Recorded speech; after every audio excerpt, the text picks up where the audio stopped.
Hello, my name is Lynn Richards. I am a Richland County Master Gardener, class of 2009. I affiliate with the Lexington County Master Gardeners and am producing this video to show you about shade gardening. This is part 2.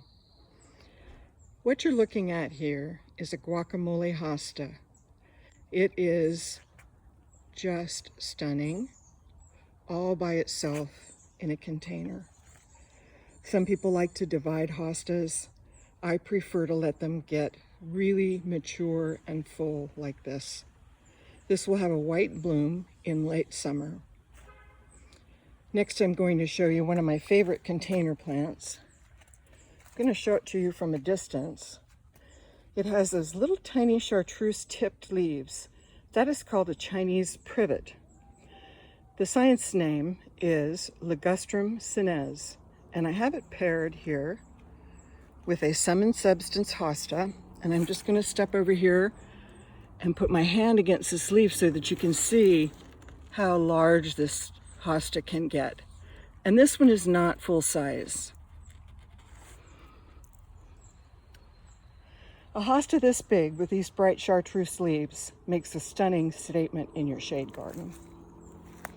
The important thing to remember in a shade garden is texture and color, changing those up. I'm going to show you a little tiny plant right here. It's on its last hurrah. It came up in the spring. It will come up again in the fall. This is a bulb called hardy cyclamen, and it puts up little tiny butterfly flowers. You can see I have a hellebore planted back here. It's very tiny, it's very new. The reason I have the hellebore planted in here is because hellebores do really great in shade, in dry shade. I'm going to show you that I have created a ground cover of hostas in varying colors, sizes, and textures. I think this makes my shade garden way more interesting. The first hosta I'll talk about is this one called Little Lime.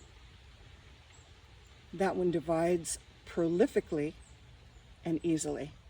And it's the first one to come up in the spring. The next one is called Mouse Ears. And I love the blue-green foliage. And this will have a little white flower that comes up about a month from now in June. And it also spreads prolifically. Both of these hostas were from one hosta. And this one as well. This hosta I've had for about 30 years. And it just keeps multiplying and spreading. I dug it up from my old house and brought it here to my new house. And it's just perfectly happy. And you can see I put a hellebore there as well. This hosta that's dark green is called Cathedral Windows. It's relatively new, and I'm hoping that it will grow in size. This Japanese maple has been in the ground for about 15 years. When it emerges in the spring, it's blood red. As the summer progresses, it will become more and more green. But I still like the feathery texture with the bold statement of the guacamole hostas and the ground cover. And you can see I've had a lot of color in here. Next, I have a native fern paired with a hellebore. This is a Christmas fern. And once again, there's a good contrast between texture and color.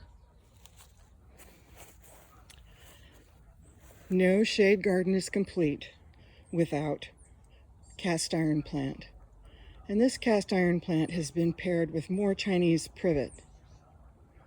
And I love the upright form and dark glossy leaves that it adds to my shade garden. I'm going to show you my ground cover next.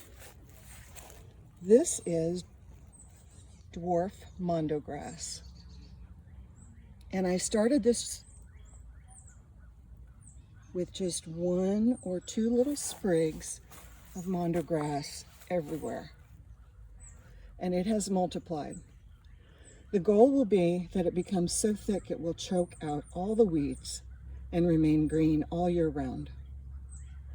I have another container here with the last of a heuchera, and I have some carex.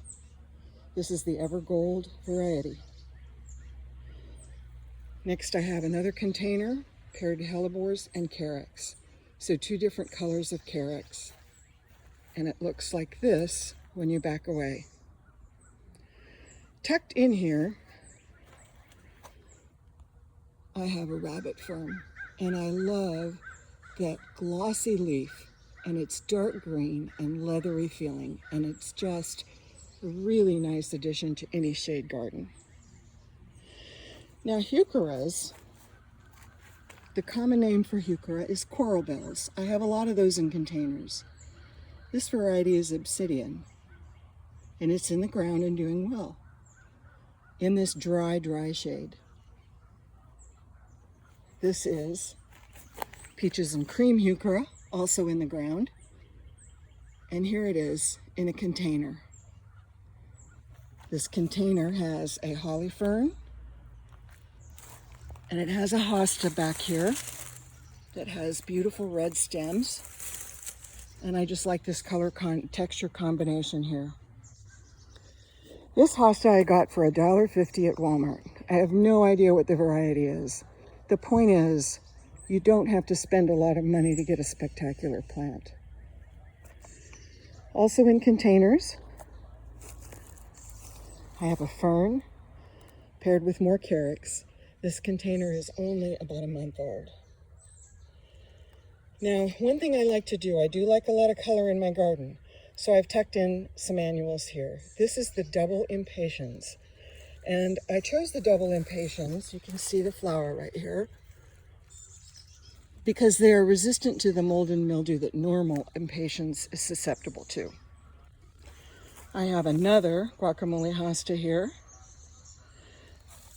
and I have another hosta here called drinking gourd. Now again, this area is full shade. This is the citronella variety of heuchera. It's lime green, and again, I really like that pop of color.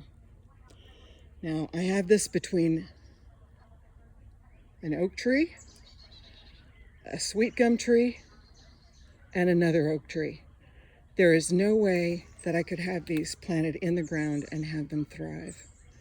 This container is really beautiful, most beautiful, in early spring and fall, because it has oxalis planted in the front. That's the dark red oxalis. It's paired with citronella, and it's paired with some impatiens, and I have a little tiny Japanese maple here as well. The last of the oxalis, it doesn't like the summer, so there's the last of its little flowers right there, and you can see the leaves were this beautiful red, and up against the citronella heuchera, it was just spectacular. I have a hydrangea paired with some liriope in this container. That will have a blue bloom. And I have another autumn fern. I really like these. They do well in containers.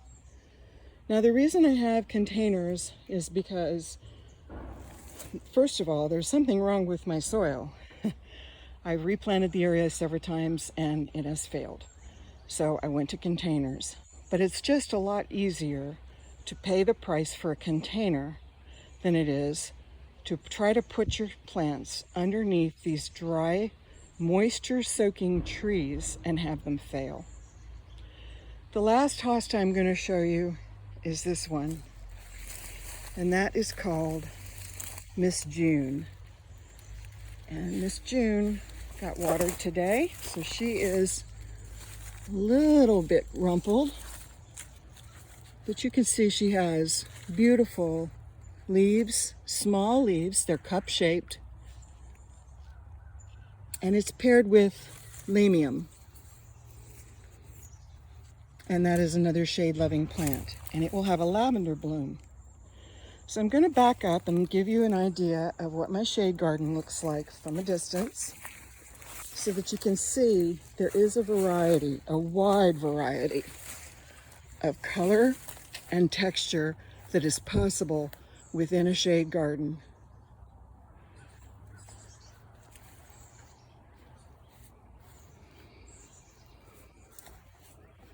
I have some rooftop irises here.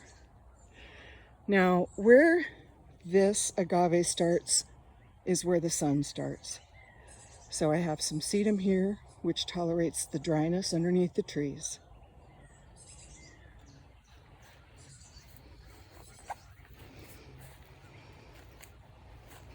But that's it for my shade garden. I hope you enjoyed the tour. I hope you realize that shade gardening can be every bit as rewarding and colorful as a full sun garden. Happy gardening, and for more information, please go to www.clemson.edu/HGIC. There are fact sheets on all of these kinds of plants. Thank you.